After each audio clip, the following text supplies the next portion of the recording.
All right, I'm gonna hit go live in 3, 2, 1. Now. Go. All right, we are live. Hello, everybody. Welcome to another episode of Tapcaf Transmissions. For those of you who don't ordinarily listen to the podcast, first of all, you're doing yourself a disservice, I think. Just personally, I think you're probably doing yourself a disservice. Listen to the podcast. But how this works is every 2 weeks on this channel, we record an episode of Tapcaf Transmissions, and then on the alternate weeks, we do it on Corey's channel, which is linked down in the description. Basically, we discuss Star Wars books or sometimes TV shows, whatever else. Yeah, so I won't be reading comments in during the stream because again we're recording for the audio podcast, and the book today is Darksaber, book 2 of the Callista trilogy. Okay, any questions? No? Good. All right, you ready, Corey? Yeah, I'm just gonna grab the actual physical copy of this book so I can hug it and really express my love for this book. I really love this book. It's a great book. All right, I'm sitting down with my physical copy of this book. All right. Hello, everybody. Welcome to another episode of Tapcaf Transmissions, which is, based on my understanding, the only Star Wars podcast that has ever existed. Today, we are discussing book 2 of the, I guess you could call it trilogy, the Callista trilogy of books, and that is Darksaber by Mr. KJA himself, Kevin J. Anderson. And this is almost like book 4 of the Jedi Academy series, this time featuring Callista. So I'm joined, as always, by my good friend, Mr. Corey Loses, over on his cozy corner of the internet. How are you doing, Corey? I'm doing good. I had to read Darksaber, but you know what? It's been a good week. Yeah, okay. How are you doing? Kind of feel the same way. This book was a bit of a slog for me. Like, I knew it was going to be a slog, especially because it's really our first proper book back, I think. Or Yeah. no, we also read High Republic. That's true. But for me, I listened to that one. So like this was my first proper book actually sitting down and reading it. It was a bit of it felt really long to me. Yeah, it's really not that long, but we have actually been doing a lot of Kevin J. Anderson for the last while, because before High Republic or Light of the Jedi, the last full book we did, I think, would have been Children of the Jedi, which wasn't Kevin J. Anderson, but aside from all that, we were doing the Jedi Academy trilogy relatively recently, I think. Maybe I'm just mixing up the entire year. No, we did it pretty recently. But we've also been doing the Young Jedi Knight books, and I gotta say I have enjoyed those more than this. Oh yeah, for sure. I mean, so you read yours digitally, right? Or did you read your paper copy of this? I read it on my Kindle this time. So this is like one of those books where you've always got the like last 30% of the book is dedicated to I knew this one was going to be kind of long because like the proper stuff ended at 73%, so it's like, oh man, this is going to be quite a while. Wikipedia says it's 400 pages. Well, that's 400 Star Wars pages. All in all, though, quite a journey. One of those books that I think is actually much better if you just listen to the abridged version on audiobook, which I also did, because it's 4 hours long. And it cuts out like a lot of the unnecessary crap. Like that fake Imperial general, he's not even mentioned, which, okay. Like, yeah, there's a lot that you could. So for those of you who have not read Darksaber before, there's a few main plot points. I guess you could say the Hutt stuff with Darksaber. So the Hutts are under Durga the Hutt, are building this kind of Death Star super laser that's self-contained. Yeah. And that's one plot. Then the other main plot is Admiral Daala and Gilad Pellaeon kind of uniting the Imperial warlords in the core. And there's a third plot that's Luke and Callista, who's the old Jedi from the Old Republic that gets introduced in Children of the Jedi. It sounds like my microphone is messing up, but it's just my throat that has decided to stop working. Man's dying over here. And then there's arguably a fourth plot as well of Dorsk 81 and Kip Durin going on their adventures. That's also there. They're all fairly like it almost doesn't make sense for the Durga the Hutt stuff and the Daala stuff to be in the same book. just Yeah. because like they're so different, and they never like you'll get that a lot in Star Wars books, but then they'll converge for one final battle or whatever else. Yeah. But in this book, they don't really do that. Yeah, and not only do they not converge here, they they don't really go anywhere, a lot of them at all. Mm-hmm. Like the Dallas. So this book, to a certain extent, is important for what it Mm-hmm. does elsewhere. Yeah. Like it introduces and then kills off a lot of the warlords, but that kind of sets a lot of what gets built around in other source books for the warlords. Mm-hmm. So for anyone who knows about kind of the falling apart of the Empire into the warlords and all those big battles of the post Endor period. Most of that is just small illusions started here, other than like Mm-hmm. specifically Thrawn and Zinj and Yeah. Operation Shadowhand. Like most of that you don't actually see anywhere, other than mentions that get fleshed out in source books as having happened based on the appearances of characters in this book.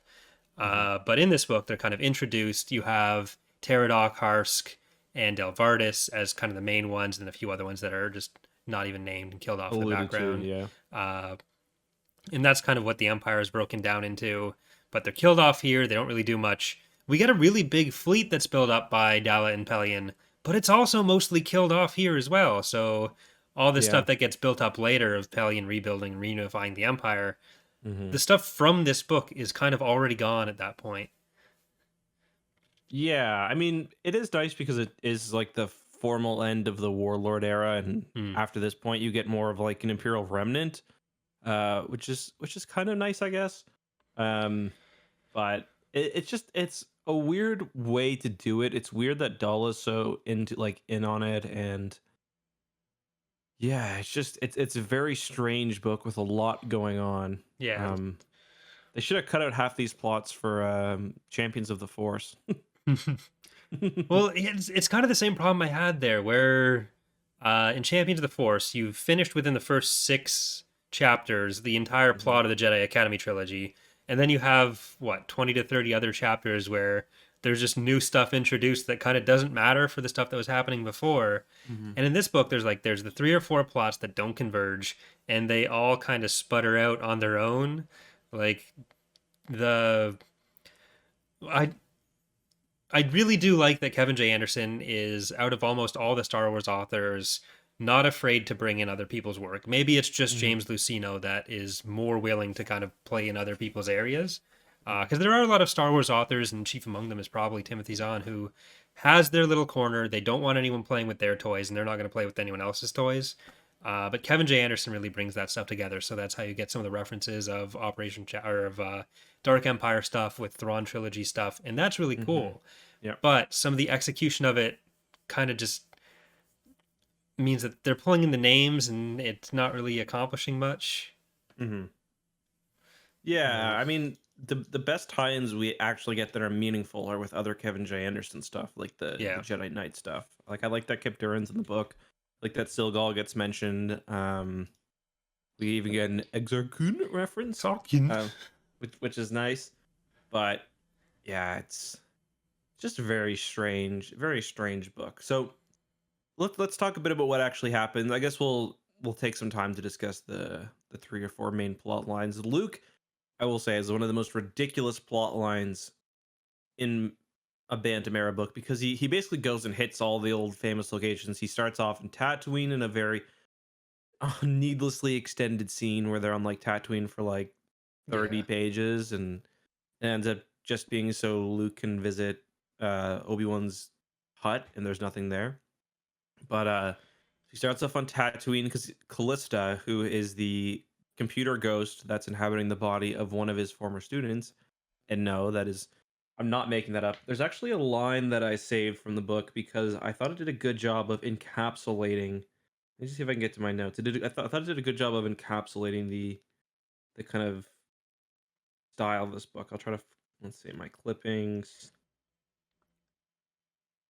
There's there's a lot of like consciousness being separated from the body, with like Callista, Mm-hmm. with Bevel Lemelus getting Evelemos, yeah. reincarnated, and the the monks at the start that have apparently are the Oh actual yeah. originators of all hut architecture. Hmm. And were like an order of monks that built Jabba's palace and were still in it the entire time that he was there. Yeah, that's funny because I just read the what's his name book about Bib Fortuna.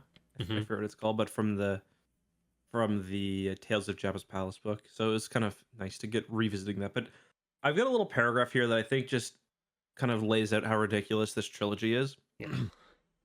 Though Callista had been born decades before Luke, her spirit had been frozen within the computer of the automated dreadnought Eye of Palpatine. Luke had fallen in love with Callista's luminous form until she came back to life in the body of one of his brilliant students who had sacrificed herself to destroy the dreadnought. Now Callista was physically whole again, flesh and blood. Beautiful. They could be together, but, in a devastating irony, Callista had lost all her Jedi abilities in the transformation. She was alive again, but not the same. Not completely there. They could no longer link with each other, mind and spirit. They had only those heady days to remember, trapped together aboard the Eye of Palpatine. And Luke does have sex with her in computer form. It's heavily Oh implied yeah, in the for sure. last Yeah. book. So let's make sure that we get that out of the way. But there's this Yeah. relationship is like infatuation at best and like hugely codependent at worst. Totally. It's the absolute worst relationship that Luke is in, I think. Well, I was gonna say it reminds me of like when somebody gets their first like girlfriend or boyfriend in high school, Yeah. and it's just they're just like gross about it, but Yeah. like it's like that, but Luke's 30 at this point, and then it's like getting cut off from like their ethereal realm is like maybe your girlfriend can't go on MSN anymore. Yeah. Like You I can was only see her in writing school now. it's all Luke talks like Luke's involved in some pretty intense shit, like stuff that's actually very important here or should Mhm. be very important, but he doesn't seem to care about literally anything but her. Mhm. And I was writing some fan fiction to you about what that looked like, but Yeah. the I don't know, it's super unhealthy. It's like everything that we said was wrong with his relationship with Gariel, but if it Mhm. was at least somewhat reciprocated from when Yeah. we did our first episode on Truce of Bakura, and uh, I don't know, it's not good. And the fact that this was intended when Barbara Hambly made the character and before Darksaber was made, this was supposed to be the true great love of Luke Skywalker Mhm. until they realized between Children of the Jedi and Darksaber that no, people actually like Mara better than this. Yeah. So this book, as part of the Callista trilogy, basically just existed to fridge Callista and just get her out of there so that Mara can come back. Yeah, I like how Mara shows up on Yavin and she just like looks at Luke and just like God damn it, shaking your head, like he's not ready yet. He needs more time. Yeah. Well, there's that But scene with Callista and Mara, and they just talk about Luke, and Callista's like, yeah, "I stole your man." I stole your bitch. Yeah, it's something. And it's like the authors are clearly taking shots at each other with this, but Mhm. you took those shots, but you're in the book where that character has to be gotten rid of because people like the other one better. So Yeah, yeah, no, exactly. It's it's something. So Callista's lost her force powers during the body switch. So Luke is visiting all the old haunts. He goes to Tatooine, no help. He goes to Dagobah, no help. He goes to Hoth, and this is, I'm not joking, a real thing that happens. Finishes off the Wampa that he had taken the arm off of earlier. Um, well, it's leading an army of Wampas. That's the other thing. So they go to Hoth, and there's like these people there because of course there is. It's Hoth. Everything happens there, despite the fact that it's supposed to be a barren ice ball. They go to Hoth, and there are these game hunters there, hunting wampas. Except the wampas have basically decided to fight back. Luke and Callista see the entire party just ravaged. No one gives two shits about it. They just go on their way. Luke almost dies here too because the Wampas go into the ship. They rip out the hyperdrive. They just totally mangle the ship, and it's just like, did that need to be a thing? No. No. Um. So that's one of the major plot lines, and that eventually they end up back at Yavin, the Jedi Praxium, and that kind of ties in with other things. So that's the first major plot line. The second is Daala, who was thought dead by the Sun Crusher in Book 3 of the Jedi Academy series, is back. She's still as incompetent as ever, perhaps even more so. She's decided that she'll travel to the Deep Core, which is where all the Imperial warlords are, because the New Republic is gaining more and more of a foothold across the galaxy. So the warlords are in the Deep Core. She's kind of taken it upon herself to be this envoy and is traveling between these different warlord factions and is trying to get them to make peace. And eventually she kills them all at Toss Beacon and kind of just she's emperor now. Yeah, so she asks them all to work together, gives them a deadline of like an hour where the doors are, or 3 hours where the 3 doors hours, are yeah. closed, and they don't come to an agreement. So she's like, "All right, you're all gonna die now," and she takes all their forces. Everyone else is pretty okay with it. She gets Gilad Pelion on board, who was part of Pterodoc's forces. Gets was Cronus from Delvardis? I forget already. Yeah, I think so. But I do think there's one clever thing Daala does here that isn't really explained in text, but makes sense, where she puts Pelion, instead of keeping him in charge of Pterodoc's forces, puts him on other stuff and puts Cronus in charge of the Crimson Command. So they're not still in the discrete entities of like the warlords' forces being kept together. They're mixing, and Yeah. that's always a good way to do things if you're going to be taking over a bunch of warlords' forces. So they I can't like how plot Cronus against is you. described as being ripped all the time. Yeah. It's like his biceps were bulging under. I'm like, yeah, tell me more. Very few people get character traits that aren't like physical I characteristics. know. Whereas like Durga's Cronus is got a thing on his bulging. face. Yeah. Yeah, there's really skinny Hut. With just a worm. I thought that was a kind Yeah. of a funny image. Callista has really long legs and is blonde. Luke's like, thank God she took one of my hot students. I was worried she was gonna get Silgal. I would have done it, but I wouldn't have been happy. I would have had to have some conversations with Winter there. Winner, yeah. Oh man. Um. Oh, we've gotten sidetracked already. It's not sidetracked. We got to the main event of these podcasts. Yeah. Can you imagine though if she had taken Silgal and Luke was just like Luke knew how to cure her force like illness all the time, but he's like, I just don't want to do it. I Yeah. just can't do it. It stinks. She stinks. Like Well, Callista said there's kind of two things with Callista's plot where she says she doesn't want to be with Luke if it can't be on even footing because there would be a power imbalance there. And Luke's like, no, that doesn't matter. I can use force powers for both of us, and kind of misses the point the entire time. yeah. Because Luke is just bad at all romantic relationships. Mhm. And then the other thing is that she can use the force if she's using the dark side. And there's a point where Luke's like, just do that. No, don't do that. Yeah, not one of Luke's more gamer moments. Or I guess that was a gamer moment of Luke. He's like, doesn't matter. Like, it's worth a try, isn't it? Yeah. She's like, no, I'm a Jedi. Probably shouldn't do that. Yeah, like there's some weird stuff there where she's like, oh, then our kids won't be Jedi, and screw those normies. But like she's kind of right in that if she's not going to feel comfortable with Luke having all that power and being like out front as the Jedi master and reminder of what she used to be able to do, then yeah, it's totally fair that she wouldn't want to be around that. But Luke just doesn't seem to listen or care about anything that she says.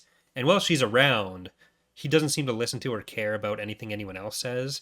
Like they get to Yavin, which is under attack by Admiral Daala, because she thinks that they can't take Coruscant. They're going to do some raids on other planets, but their main assault is going to be against Yavin. And if they can wipe out the Jedi, then that'll be their first real blow against the New Republic. It'll be a small, undefended world. They have a massive fleet. It should be fine. But in fighting them off, which we'll get to the whole battle later, one of Luke's students dies, and Luke doesn't seem concerned at all by any of what's going on beyond like where's Callista in all this.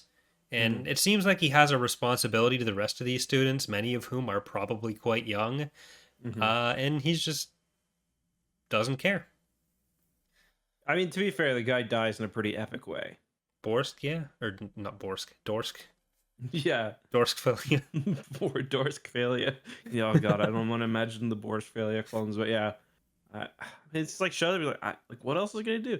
I will say during the Yavin fight, the Jedi are like the most powerful we ever see them. Like the shit they're Yeah. doing, like Streen out of nowhere is like summoning a hurricane and swatting TIE fighters in the air. They're like throwing rocks and trees and like full on guerrilla warfare.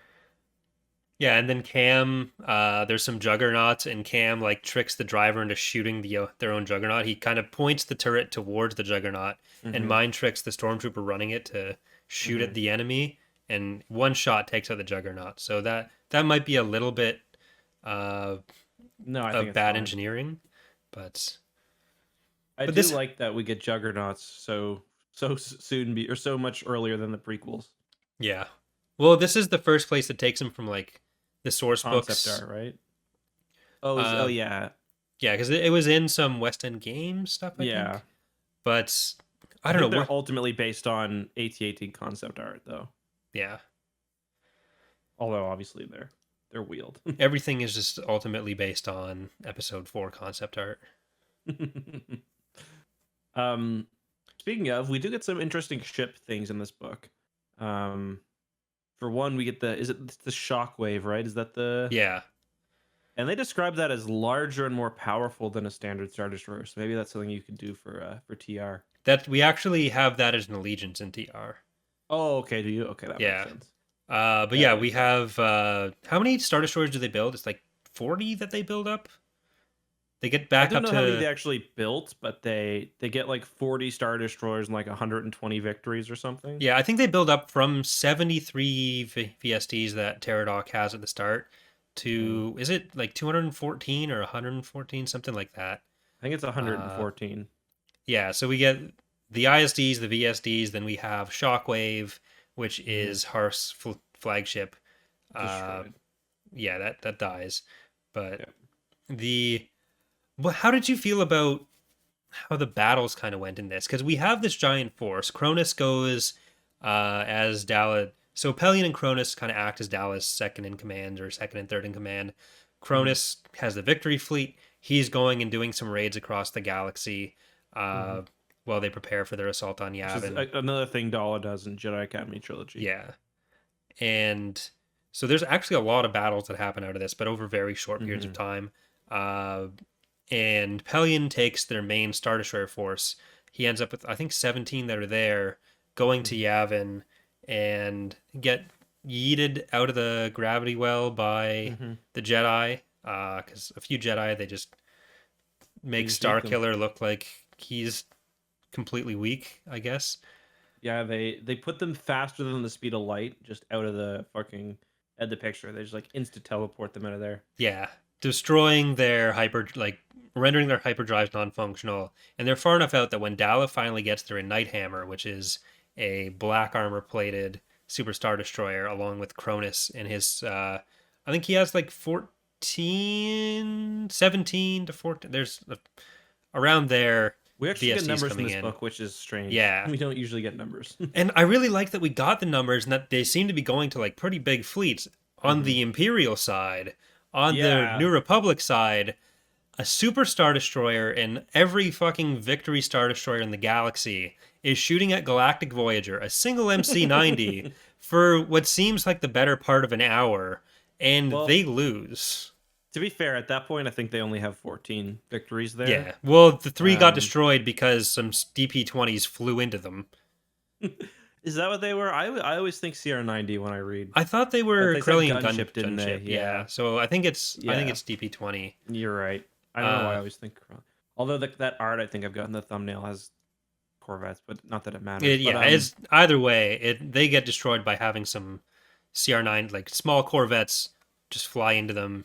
Yeah, and I did explode. like killing the 13X like that, but yeah, it's also just like the Galactic Voyager is just like lancing out and just absolutely fucking one up whenever it feels like. But I do like how that's kind of a inadvertent what's it called, the Akbar slash, because he's right in the middle of two forces. But well, what was I gonna?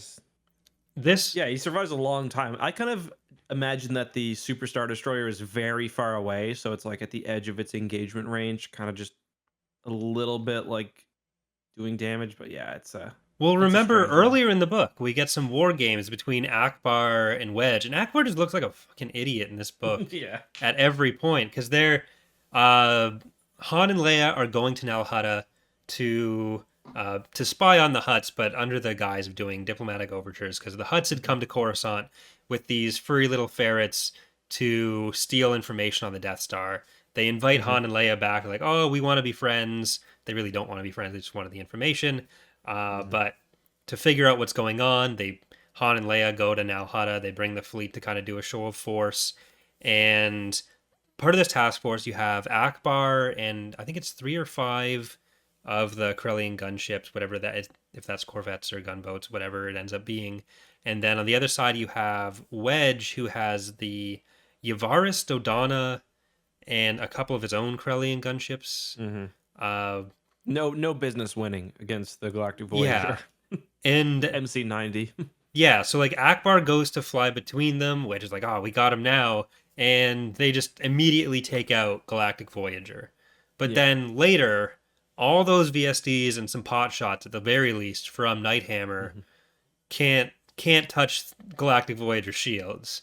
So I don't know what's going on with the power Mm. here, but The VSDs are described as being pretty weak in this book. yeah. Like in a lot of sources, VSDs are supposed to be slow. And the Imperial Star Destroyers are supposed to be fast. Especially like the old source books. I mean, the Star Destroyer itself is always portrayed as being pretty fast, but in this, the VSDs are kind of just smaller, more mobile, and it's like one Star Destroyer is doing a pretty good job of like, it's like the Shockwave is being attacked by literally 100 of them, Mhm. and it still manages to take a few out. So, Yeah, like I think this is where part of the distinction between the VSD 1 and 2 comes from, where like the VSD mhm. 1 is the super slow one, and the VSD 2 doesn't have the missiles because those never get mentioned, and that's why I think that's why we assume Crimson Command is VSD Yeah, I think 2 that makes based on sense. that and the speed, for Throne's Revenge at least. Hmm. Uh, but yeah, like I don't know that I don't like Kevin J. Anderson's space battles because it's always the No. same. Like there's no proportionality of forces there. Hmm. It could have been a really cool battle if you give Akbar some more forces and then have some attrition on both sides. Yeah. Instead, it's just like none of this. Nothing really ends up mattering. The main enemy, which is Nighthammer, gets defeated by some weird thing. In this Hmm. case, Callista goes up to the Nighthammer in a TIE bomber that they've hijacked from the ground. She finds another squadron of TIE bombers within the hangar and blows up all their Mantillions within the hangar, which shuts off the engines. And then it just plunges into the planet, into Yavin, Hmm. I and that like that, to destroys be it. fair. It just seems Crashing like into it the doesn't take much to actually do it there. Like the No, it hangar's doesn't. midship, and then the engines are way back there, and they're all just completely taken out by one squadron worth of Mantillions Yeah. on the inside. And People are not gonna know what you mean when you say I know, but Mantillions. it's still that's part of the fun to me. The munitions. Uh, but like in almost everything we read from Kevin J. Anderson, there's not really any stakes because this is the one case we think, oh, is this where we're gonna get one of our heroes dying with Callista? Mhm. But it's like, oh no, she escaped in a small metal cylinder, just like Yeah, we get our first major hero death in the EU in this book. Um, when we lose what's his name, Crix Crix Madine. Madine. Yeah, Yeah. who I actually love. He's one of my favorite rebels. Does Um, he come up in many books until like I don't think he ever I came don't think up. he's. I don't think he's in many. I always liked him in Return of the Jedi. Yeah. Cause like Also, I'll be right Kraken. back. Mike, Gus is crying. Can you just All right, yeah. keep summarizing? Yeah, so like Kraken usually ends up in the intelligence position in like X-Wing and everything, but here we get Crix Madine, who's the general from episode 6. So General Murder, that guy. And he ends up infiltrating Darksaber with some other intelligence operatives, which is kind of the third subplot of this book is what are the Hutts doing with this super weapon. And so he dies here, and I think this is the first instance we get of a movie character dying, but he is relatively minor in the broader EU. I don't know that he gets brought up much in other books before here, I wouldn't be surprised if he only got like 1 or 2 mentions. Whereas people like Yando Dana, he's pretty heavily featured in the X-Wing series. Uh, so we do end up losing Crix, but Callista is more directly relevant in the plot here. We get Dorsk dying because of his own actions, because throwing all the Star Destroyers takes all that energy. But like Callista probably should have died there, especially if they were trying to get rid of her for the book. But she will be back for Planet of Twilight, I believe, as the next one. So she's still alive. But this is something that happens in a lot of Kevin J. Anderson's books, where like Kip, the first time we see him in the Jedi Academy trilogy, he survives after the Sun Crusher by ejecting himself in a message tube. Callista and Daala both survive by using escape pods here. And there's the thing with like the message tube from Zek in Young Jedi Knights when they're attacking Coruscant, I think. So that's that's kind of the standard thing, is like if someone disappears in one of Kevin J. Anderson's books, just expect them to pop up in a message pod or an escape pod right after, like long enough after that you get this scene of like getting people's reactions to them dying, but then you don't actually lose them because the Imperials are tallying their losses after the battle. A lot of the VSDs and a lot of the ISDs do manage to escape. Nighthammer doesn't, but Pellion's thinking about, like, does this mean Daala's dead? What are we going to do from here? Have we lost again? And luckily for them, Daala hasn't died, but she resigns her posting. So this is how Pellion ends up in charge of the Empire. And a lot of his forces will come from going and reuniting with the Moff Council, and then also incorporating the Penastar alignment into their territory, which is the one major warlord who isn't mentioned in this. So Artis Kane has another warlord group off in the Outer Rim. Didn't he die during? Yeah, Dark Kane Empire, died okay. during Operation Shadowhand, but the Penastar alignment stayed alive. Right. And that kind of becomes the core of the Empire's territory after this point, when Daala passes off power to Pelion, not Pala. Did you get the feeling that the Nighthammer might not be an executor class, or is that just me? Because originally Pelion doesn't know what it is. Well, I think that's just because it was so well hidden. Okay, yeah, that makes sense. Because it's kind of cloaked against it's also the night, black, yeah. and the lights turn on. It's like, oh look, a Super Star Destroyer. Because it was given the same incorrect length as yeah, the eight clicks. Yeah, because like Iron Fist was given that length. WEG stuff gives executors that length. The executor itself, Lusanke, gets mentioned with it. Wasn't until later, until we got the much longer official Which numbers. is why the Eclipse needs to get its proper rescale, because the Eclipse has the length of 10 miles or like 17 kilometers, whatever that ends up being, back when regular Star Destroyers were only 8 kilometers. So like, well, it's always a bulkier ship, so it is technically bigger no matter what. Yeah, but I mean, if you, I'm not actually saying they should have done this, but I think always think the intention there was to make a ship that was like ridiculously strong. Yeah, that's neither here nor there. It has a super laser. That's always strong. But speaking of super lasers, Darksaber sucks. So I mean, the idea for the Darksaber is not bad, but it's like they bought the Darksaber, or it's like buying the Death Star on Wish.com or something, where it's like absolutely nothing works. They're building it with like old like Raspberry Pis, basically. It's not good. So yeah, the idea for the Darksaber is what I think is a pretty smart one. They're taking the idea of a Death Star, cutting out all the bullshit that you need for an actual space station, keeping the kind of super laser aperture and the super laser tube and everything like that, and the power generation, and then cutting the rest out. So instead of looking like a big circle or a sphere, you've got kind of like a cylinder, a much more mobile and much cheaper to make cylinder. Yeah. Where you're not concerned about being a base, you just want to go shake some people down for some money, maybe blow up a planet here or there. being designed by the by the Death Star's original designer, Bevel Emelisk, but not the original body of the Death Star's original designer, because apparently Pelion has kind of a fetish where he will execute people You mean but clone Palpatine? them. Who did I say? Pelion. Oh yeah, but it's all P people. I don't know.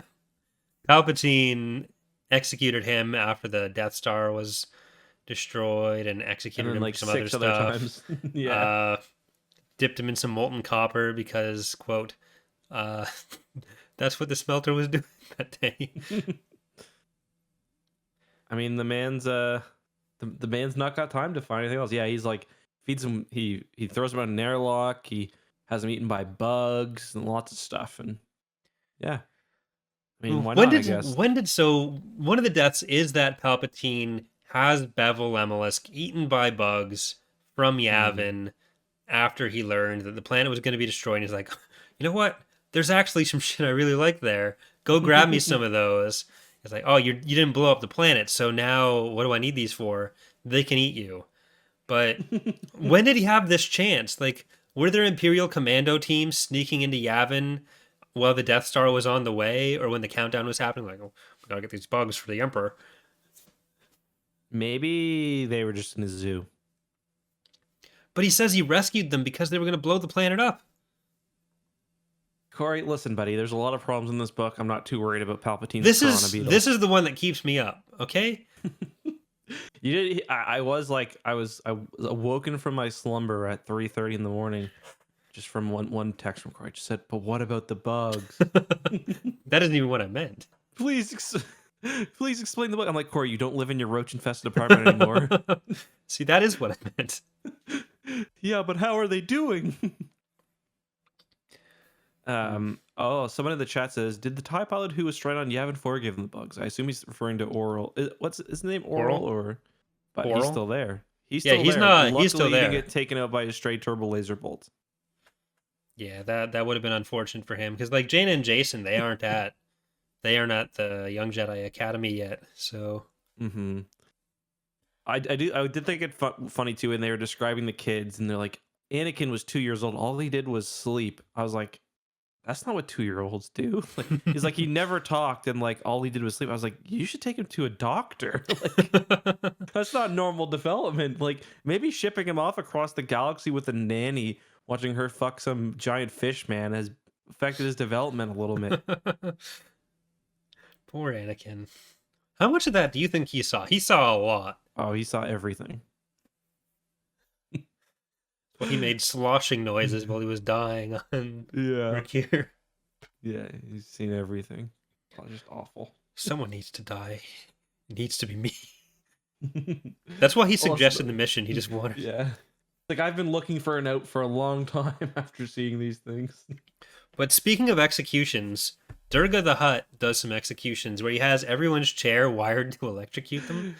And the Yeah. first appearance of the Imperial non-general, I Mhm. think he's like walking in, or it might be Bevel, where he's walking to the bridge after Durga has executed someone. Mhm. Like, wow, it smells like overcooked sausages. This is delicious. Oh, But it's a God. frying Deveronian, I think. And then later he has an Austin Powers moment where he kills the wrong guy. He's like, "Oh, Yeah. you're sitting in a different chair today." Oh, sorry. This one. Let that be a warning to you. I mean, that was a very kind of Hut thing to do, to be fair. Yeah. But we do have when you were gone, I was kind of giving the breakdown of Crix going into Darksaber. He's put out there.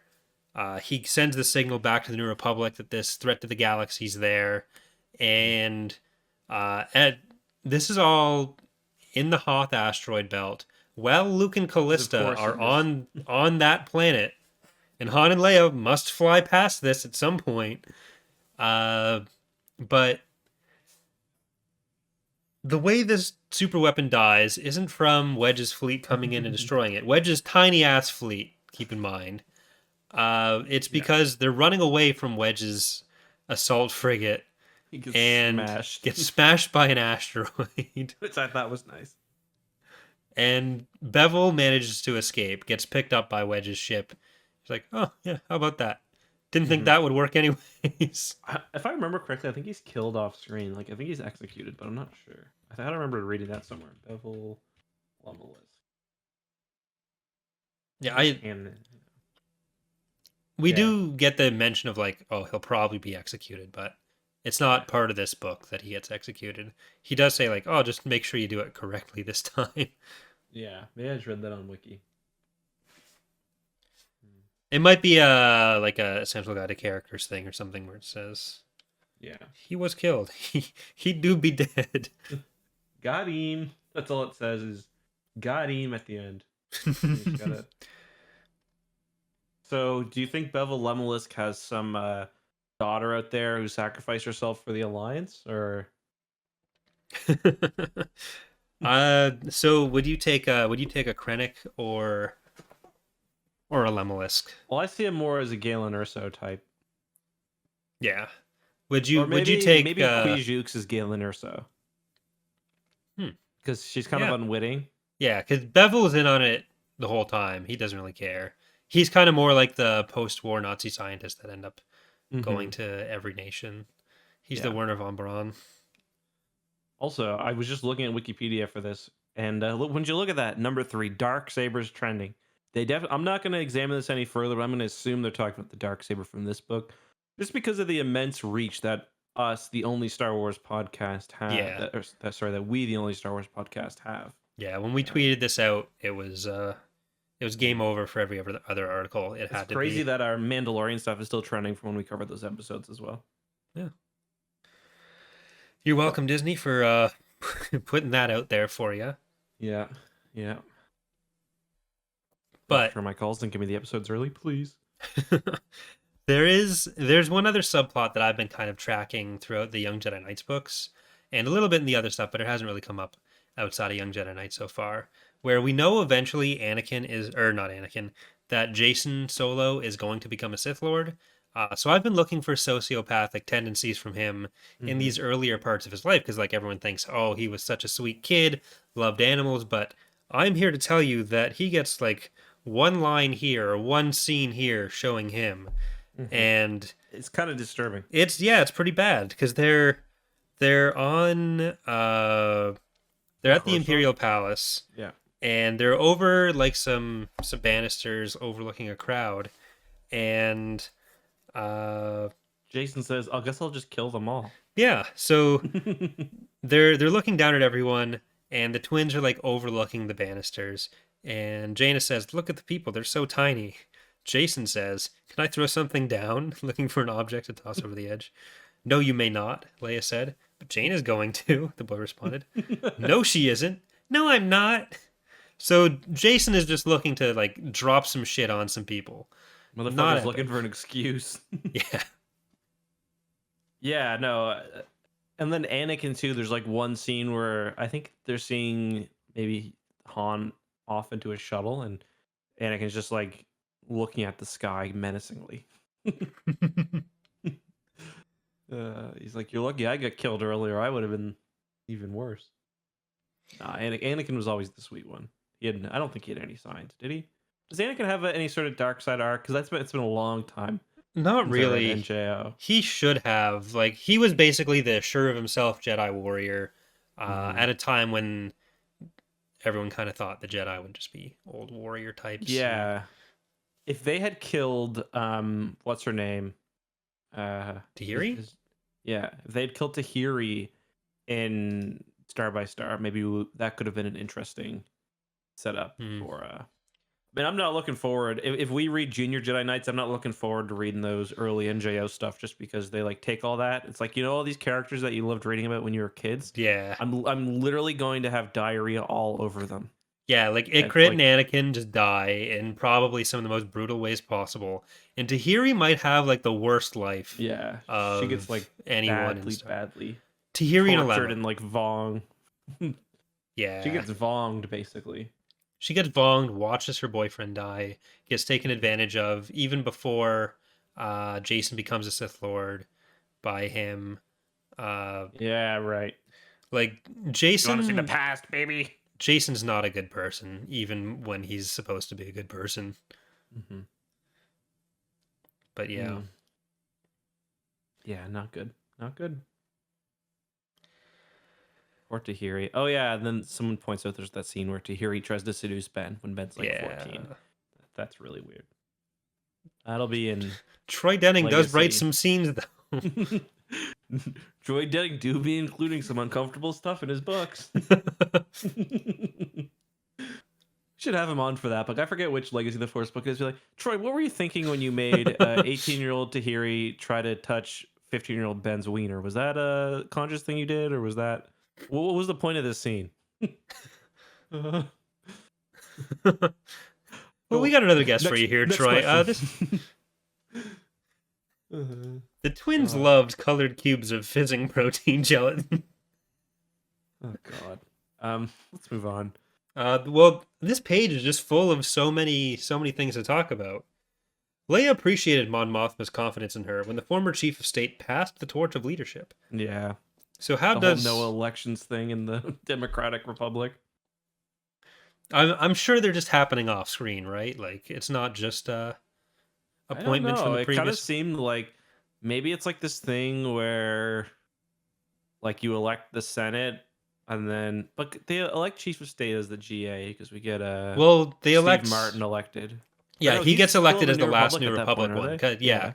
Because Cal Omas does reorganize the Republic Martin. into the first Galactic Alliance immediately, with like entirely from his own power.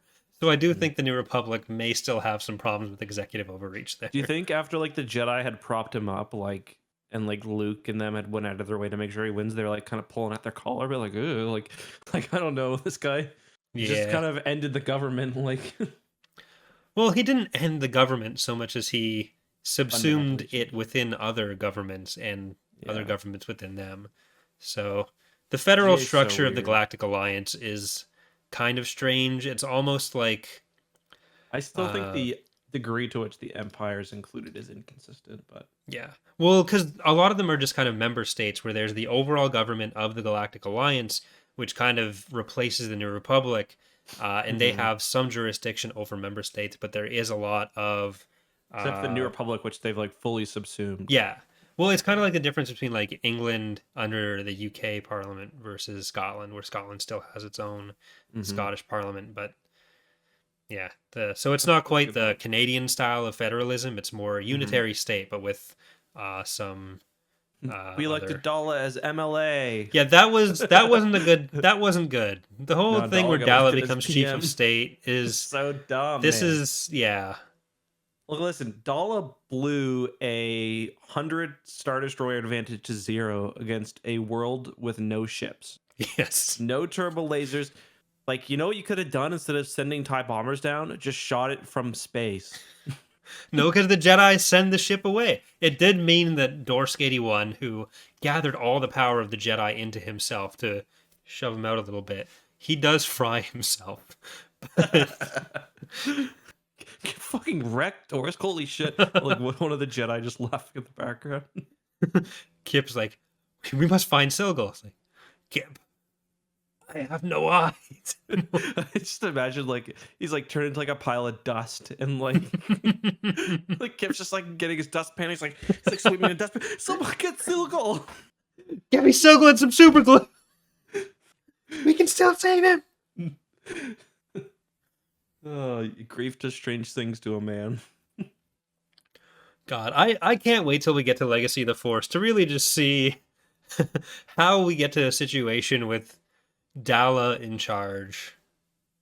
Well, from what I remember, Luke kind of just picks out of a crowd. He's like, you. He's like, eeny, meeny, Daala, go ahead. Oh, what Daala you want me to leave now? That's cool too. Bye, everyone. You should have just. He's like, it was either between Daala or Boba Fett, and to be honest, it was a 50-50 chance.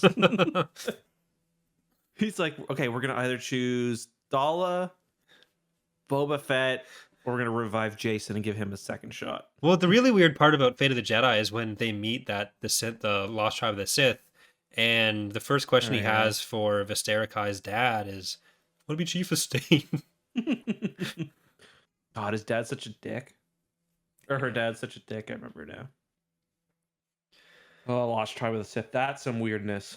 We were heading into some fucking weird territory Yeah. after Luke Fate of the hunting down Jedi, the and well, the last thing we get is Luke sending out the quest knights to find the Temple of Mortis or the Mortis yeah, monolith, and Luke was going to go get like I can't remember if he's going to get the dagger of Mortis so he could kill because they don't actually kill Abeloth for good in those no, books. it It's just just puts like her out round a. one over. Well, you have to beat her every 20,000 years or something. Is basically what the story is. Anytime there's going to be war, you have to beat her. Ah, man.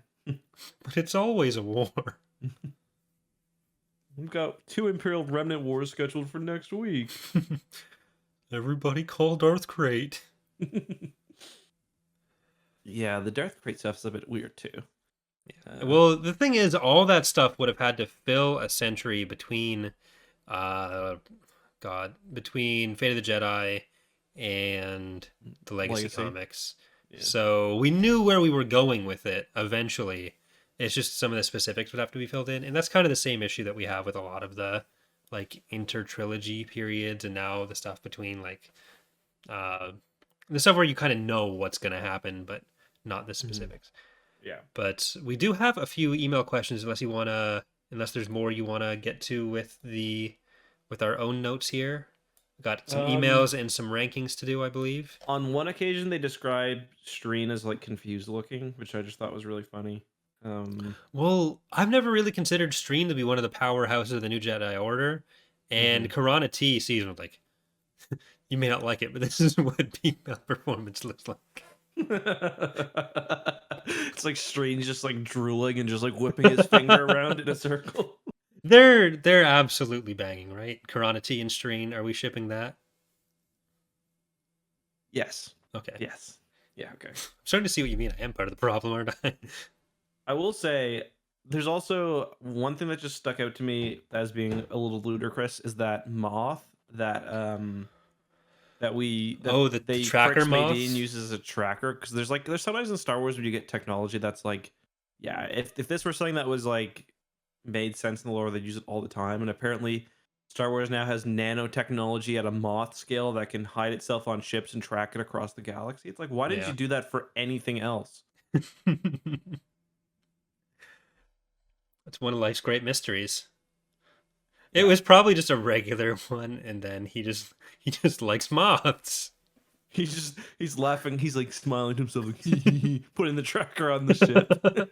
Fly away, flappy flappy. The moth did that. Just calls Akbar. Moth fine ship.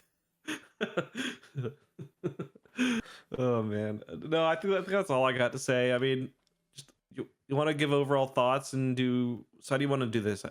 You want to do questions first, overall? We'll do the ranking and kind of overall thoughts, then we'll get to emails until we got to go do Bureau card. So okay, what are your overall thoughts?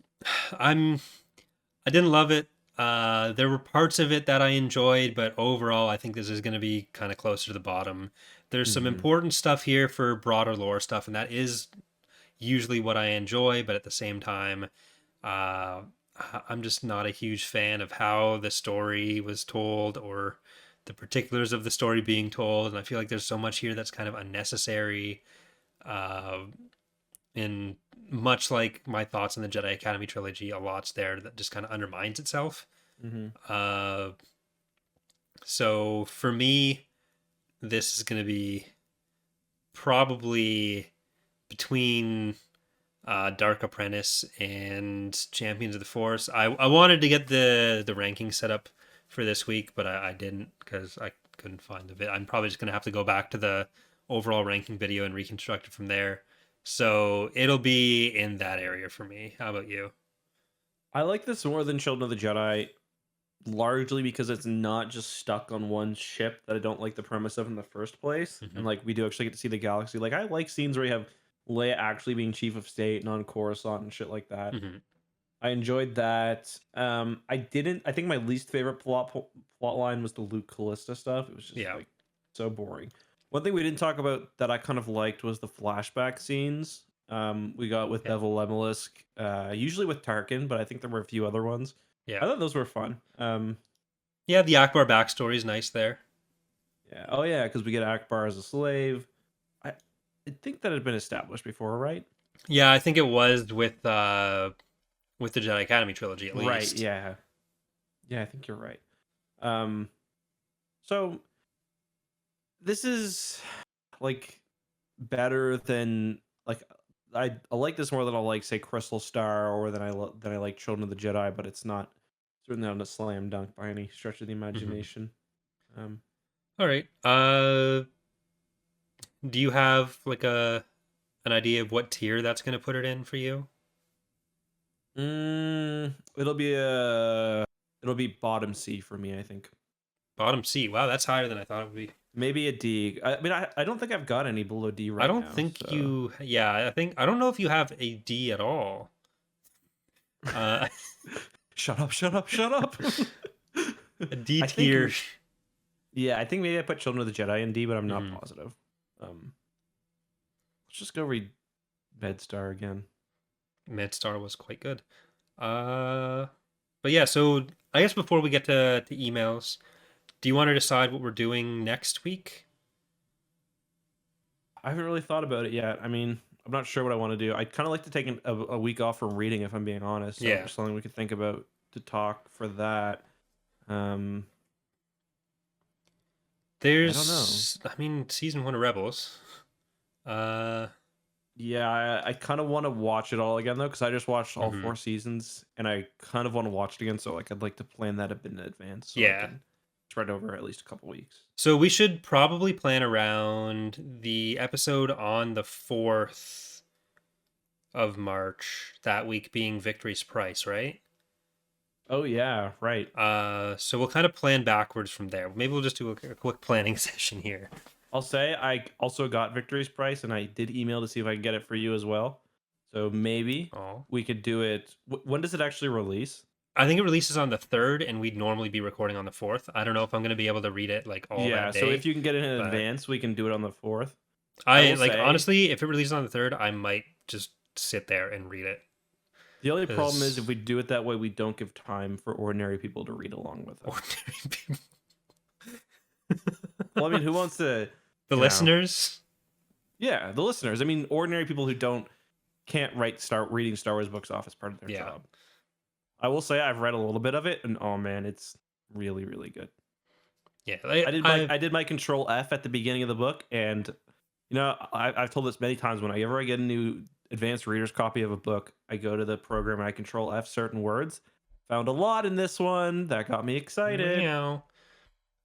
Are you done already, or No, you're no, not? I'm gonna read it this. That's kind of why I want to do something I don't have to read because I want to Yeah. read it this week. So we have basically 3 episodes between now and then. Uh,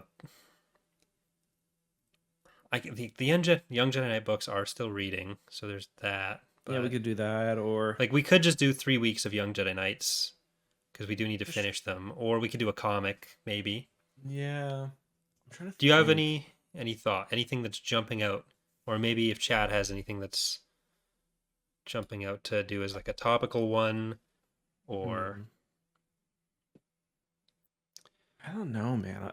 Yeah, like I'm looking to chat see if there's any. We could also just take some ideas. Eventually, we could do another question episode as well because there were some questions we didn't get to, mm-hmm. and people seemed interested in that. Yep, So that's true. Trying to think if there's any, and we also did do the last questions one on my channel, I think. So it would yeah. be on yours, so it'd be a good switch. Well, that also means we might not get as many questions. We But could also do Into the Dark at some point. I'm not sure how short it is, because it is a young reader's book, but I don't think it's that short. mhm. I And personally would also like to do cross Star. No, the name of that book. I almost said Star by Star. It's not that. I almost said a Across the nice Stars. short It's one. not that. The one that came out with Light of the Jedi. No, yeah, well, that's Into the Dark, isn't it? Isn't that what it's called? Yeah. Yeah. How long is that? I'm just looking right now. Probably still pretty long. Yeah, it's 352 pages. How many So. issues of Crimson Empire are there? Or how many? For Crimson Empire 1, I think it's only like 4 issues. It's not very long. Well, I even mean overall because we might be able to just Oh. do Yeah, there's 20 total issues of Crimson Empire. That's quite a bit. 20 issues. Hmm. And they're like Crimson Empire 1 is very different than 2 and 3. Well, do you want to just say we'll do Crimson Empire 1 next week? Sure. That's 6 issues of a comic. I think that's not too much reading. Oh, that's doing 1 is definitely. I just meant doing all 20 at once. No, I was gonna say, like, since we have 3 weeks, if we did Crimson Empire 1, 2, and 3 in a row, then we get them all done at once. Yeah. Yeah. So do you want to? I just read them. I think Crimson Empire 2 has the Lusankian as well, which is cool. Yeah. So do you want to just? We'll commit to that right now. We'll do Crimson Empire 1, 2, 3, and then Victory's Price after that. That'll be our next month. Yeah. All right. Yeah, Lock her in. Lock her in, buddy. Maybe it's not Crimson Empire 2 that has the Lusanki in it. Okay, well now fuck it, we're not doing it. Is it though? Which is the one with that has the? No, it's not Crimson Empire that's got that. I was thinking of something else. Which is the comic that's got like the Imperial warlords using all of the all the old Republic technology? That's the shit. The restored people. Yeah, the Restored Empire. Comic is that? Is that? Oh, it is Crimson Empire Is it? 3. Okay. Yep. Okay, it's in Because 3. that has the Lusanki in it in comic book form, which is kind of cool. And I think I think Han Solo has in command of it for some reason. Wow. Yeah. All right, so we're gonna get to our email questions here. There were 1 or 2 more that got in afterwards for Bob, actually. Okay. So we'll see. People did seem to enjoy that one, so maybe he'll be up to coming back on in the future if he doesn't get fired for talking to us. It was a pretty tame episode. Yeah. But if anyone goes and listens to the previous episodes, I did warn him when he said he was doing it that he told his department that he was going to come on. Why did he do that? Yeah. Because it was outreach, and that was what he was planning around, and told people with the podcast. But that was a mistake. Yes. But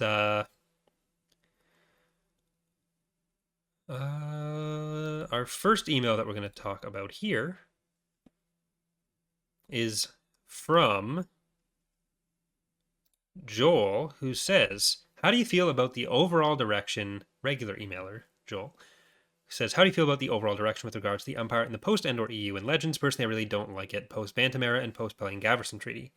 Not only do I dislike the idea of the New Republic not fighting tooth and nail to see the complete destruction of the Empire from an in-universe perspective, I always got the vibe that some authors wanted to try and essentially give the Empire under Pelion and later Fel a redemption arc and make them outright good guys in NJO and post-NJO.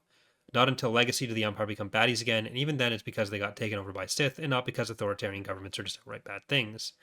Controversial opinion, but I much prefer the Empire direction post and or in canon with the First Order because I feel like it's stuck to Star Wars' very clear anti-authoritarian message where evils like the Empire and its fascism should be brought and given no corner." What do you guys? Yeah, I mean, he's got a good point. Like Jagfell is probably a character that I like, but I've kind of got some problems with for that very reason. Mm-hmm. It's like he's like the kind fascist. Like, yeah. Pelion really gets whitewashed a lot, and he's really not good in pretty much any point. It's just he's not as bad as the Vong. Like he's more of a... I'd say he's good.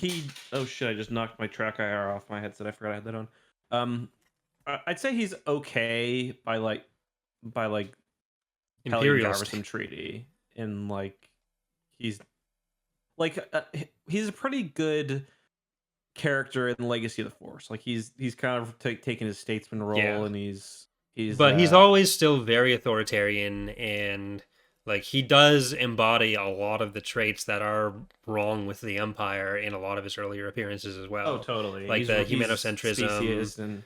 And and I feel like a lot of people kind of give him a pass on all of that because by the time of Legacy of the Force, he's at least like standing up to the super authoritarian Force users, and because he does always kind of have like a thing about Palpatine where he thinks, well, Palpatine's not very epic, but like he still ends up fighting for them long after he had a choice to not do that. Yeah, I mean, it's tough because Palpatine kind of has like a bit of his come to Jesus moment. Hellion? Yeah, sorry, what did I say? He said Palpatine. Oh yeah. Now we're even for earlier. Yeah. Pelion sort of has this come to Jesus moment where he realizes like the empire that he thought he served never really existed, Yeah. but it's still like, you know, it's But at still, the same time, the Empire he thought he was serving wasn't that great either. yeah. I Like for the mean, species stuff, and then there's also when they're initially negotiating with him, like he's on board with fighting the Yuzon Vong, which like points for that. But they go to there's the gardening scenes with him mhm, where like it kind of still outlines his worldview as being like the authoritarian imposed mhm. order situation. Yeah, he do be liking flowers. You're right. Like Star Wars kind of presents. It is true that some of the later Star Wars stuff does present like authoritarianism as like he's not evil. He just really likes law and order. Law and order, Yeah. whatever that means. It's like we all know what it means. It's like, oh, Well, he wants to be a dictator, but he's gonna be a good dictator. it's a He just problem wants all in criminals flayed and murdered. it's a problem in Star Wars and how it's presented in general because like it's very monarchist in a way Hmm. where like you do have your chosen one and you Yeah, have for sure. everything's based around this family, so just by necessity if you're keeping it based around them you want them to have these important roles, and they're also where all the villains are coming from. It's like all the problems in the galaxy you can kind of trace back to those one or two families that Hmm. are just it's a galactic oligarchy of people with way more power than they really should have. Hmm. But because it is supposed to be organized that way, just from a narrative standpoint, you get a lot of the problems that are inherent with having a society organized that way. Uh, so, Yeah. yeah. Yeah, no, I agree. I think that's a interesting question, and I mean, I do, he made some good points. So thanks for that. You want to get the next one? Or, Can you, and I'll get the one after that. all right. Gonna have to go for some shorter ones right now Yeah. because we are gonna be making Charlie wait. Hmm. Which I've got no Uh, problem with, but we made something special for the beginning of your yeah, thing. that's true. So Jacob, not a question, but just a comment saying there's a really funny Star Wars wax museum in Barcelona, and I think that Oh, was yeah. kind of been a thing recently online, Yeah. um, which is funny. A lot of these are Uh, science questions. I'm just looking through it yeah. now. It's like, oh, we gotta get Bob on for these. Hmm. Tank Ace has a question about clones being phased out, and so in canon they phase clones out pretty immediately after the formation of the Empire. In Legends, it's different, and he points out, and this is not something that I remember, but I'm sure is true, that in the canon book Battlefront One Twilight Company, we see an old clone serving as an Imperial officer at the Battle of Sullust. It's the only clones thing has not been the approach forever. I remember that it was. I remember talking to one of the devs on Jedi Fallen Order. I got to speak to one of them at E3, and I asked something about clones, and he's like, "All the clones are gone by now." And I was like, "Oh, really? I didn't know." So I know that it's not been completely consistent, but that's just the approach taken now, where um, Mhm. all the clones are gone. Yeah, and we kind of actually see in Rebels, like how Callus responds to Rex and Wolf, Hmm. where they're out there in the galaxy, and there probably are going to be a couple that ended up staying in service. So Yeah. And I mean, we also see how old they are, because you got to remember these clones age at double the rate, and but the thing about Legends too, they had different clone batches, yeah, different clone types, and they were kind of continuing some methods of cloning after after the galactic, or after the Clone Wars. So that's one thing that's different. yeah. Yeah, good question. All right. So do we leave it there for today? And Yeah. we should So do another question period one mhm. soon, maybe after the Alphabet Squadron or Yeah, after that'd be a Victory's good time for it. Price. Yeah. So we're kind of at the point right now where our inbox is, to be honest, it's just a mess because we're Yeah. getting a lot of emails. We had a lot of science ones that we're probably not qualified to answer, or at least not in any meaningful way. So if you've sent us a message and we haven't answered it yet, just assume that it's not going to be answered because we've lost it. Feel free to resubmit it, but also try to, next week we're reading Crimson Empire 1, not just issue 1, but all, what you said, 6 Yeah, issues, there's is 6 it? issues in Crimson Empire 1. Then there's a further 14 for 2 and 3. Hmm. So not especially long. We'll probably have time No. for more comments, questions with that. Yeah, so read along with us. Crimson Empire 1 is probably one of the most well-known Star Wars comics of all time. It's got a very epic duel in it. It's like a half of issue 6 is the Kirk Hanos duel, um, which is fun. So yeah, Yeah. All right. that's all I got. And that's all I've got. I'm assuming you're going to end the stream while I'm talking. No, no, no. All right, guys, that's it for today's podcast episode. Thank you so much for watching. As always, guys, do me a favor. I'm not going to cut Corey off before I do the very important thing of telling you guys to go to your favorite podcast platform, iTunes, Podbean, Joe on the corner who sells podcasts. Leave a 5-star Potty review. Joe. Yeah, I Potty love Potty Joe, Joe. yeah. Go up to Potty Joe. Put both your hands on the table. Get real close to him. I want you to smell the liquor on his breath and say, Tapcaf Transmissions, only Star Wars podcast, 5 stars. Or go to iTunes, click 5 stars, leave a nice review. Oh, that's something I'm going to check before we end this, if we got any new podcast reviews. All right. After we do this, we are about to start playing some Berio Kart over on youtube.com/ECKSTOO. That's where we drink, talk, and play Mario Kart 64 with our friend Charlie, who you may know from previous episodes of the podcast. So you can tune into that if you are interested.